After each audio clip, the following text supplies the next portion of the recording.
৪৭তম BCS এর লিখিত পরীক্ষার তারিখ পেছানোর দাবিতে কর্মসূচি পালন করছেন পরীক্ষার্থীর একাংশ। দুপুরে তাদের পদযাত্রা কেন্দ্রীয় শহীদ মিনার থেকে টিএসসি হয়ে শাহবাগ আসলে পুলিশ বাধা দেয়। এ বিষয়ে বিস্তারিত জেনে নেব। এই মুহূর্তে যুক্ত হচ্ছেন সহকর্মী শওকত মঞ্জুর শান্ত। আন্দোলনের অগ্রগতি নিয়ে বিস্তারিত জানতে চাই। কাল থেকে তো পরীক্ষা শুরু হচ্ছে, কি বলছেন তারা?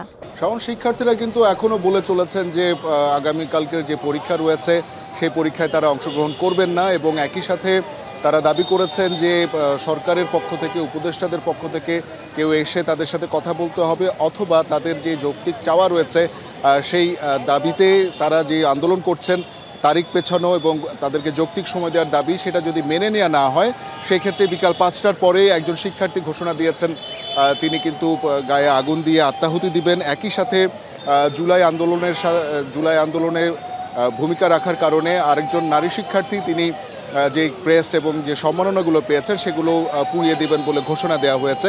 একই সাথে শিক্ষার্থীরা কিন্তু বলছেন যে তারা বিগত ১ মাস ধরে বিভিন্ন পর্যায়ে কথা বলার চেষ্টা করেছেন, উচ্চ পর্যায়ে তারা আলোচনা করেছেন, বিভিন্ন উপদেষ্টার সাথে তারা কথা বলেছেন, কিন্তু উপদেষ্টারা তাদের সকল সমস্যা শুনেও কোনো সমাধান করেননি, এবং তারা এখন যে আন্দোলন করে চলেছেন সেখানে তারা প্রশ্ন ছুড়ে দিয়েছেন যে বৈষম্য দূর করার জন্য জুলাই গণ অভ্যুত্থান হয়েছে, সেখানে শিক্ষার্থীরা আবারও সেই বিসিএস পরীক্ষার ক্ষেত্রেই তারা বৈষম্যের শিকার হচ্ছে বলে তারা অভিযোগ করছেন, এবং সেই অভিযোগের প্রেক্ষিতে তারা কিন্তু বলছেন যে কোনো মূল্যে এখানে তারা দাবি আদায় করেই যাবেন, এবং দাবি আদায় না হলে যেমনটি আত্মাহুতির ঘোষণা এসেছে তেমনি আন্দোলনকে আরও বেগবান করার ঘোষণাও কিন্তু এসেছে।